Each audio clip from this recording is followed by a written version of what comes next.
যতই ভাবি একটু সকাল করে সব জায়গায় বেরোবো, কিন্তু সেটা আর হয়ে ওঠে না। আমি তো এখন রেডি হয়ে নিয়েছি আর এখন আমার মেয়েকে রেডি করিয়ে দেব। মেয়েকে শাড়ি পরিয়ে দিয়েছি আর শাড়ি পরাতে আমার অনেকটা সময় লেগেছে। বাচ্চাদের শাড়ি পরাতে কি যে ঝামেলা।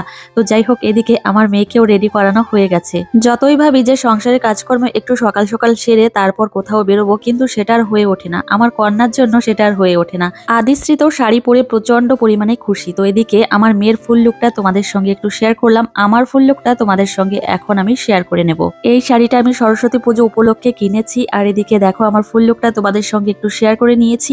আর আমরা তিনজন একদমই রেডি, তিনজন এখনই বেরোবো। সাজুগুজু করার পরে কয়েকটা ফটো তুলতে না পারলে মনের মধ্যে একদমই শান্তি লাগে না। আমি তো কয়েকটা সিঙ্গেল ফটো তুলে নিয়েছি, সেই সঙ্গে মেয়েকে সঙ্গে নিয়েও ফটো তুলে নিয়েছি। আমার ছাদ বাগানের ফুল গাছগুলোতে এত সুন্দর ফুল হয়েছে, দেখে মনটা একদমই জুড়িয়ে গেল। ফুল দেখলে কার না ভালো লাগে।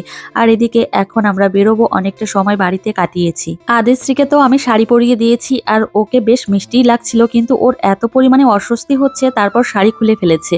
তারপর এই ড্রেসটা ওকে পরিয়ে দিয়েছি। আমার বরমশাই বলল, চলো তোমাকে আগে আমি বয়েজ স্কুলে নিয়ে যাব। তারপর এদিকে চলে এসেছি এখন বয়েজ স্কুলে। আর এখানে একটু বসেছিলাম, বেশ ভালো লাগছিল। এখান থেকে আমরা খিচুড়ি প্রসাদ খেয়ে নিয়েছি। তারপর এখন ভাবছি একটু কৃষি মেলার দিকে যাব। এদিকে দেখো মাম্মাম সোনা তো প্রচন্ড পরিমাণে খুশি এখানে এসে। এখন বিকাল হয়ে গেছে, মেয়েকে নিয়ে আবার বাড়ির দিকে যেতে হবে, ওকে আবার খাওয়াতে হবে। সত্যি বলতে বাচ্চার জন্য মায়ের যে কি টেনশন হয় সে একমাত্র মাই জানে। কৃষি মেলাতে এসে আমার মেয়ে নাগরদোলাতে উঠলো। তারপর এদিকে আমার মেয়েকে কিছু খেলনা কিনে দিয়েছি আর এখন যাব বাড়ির দিকে।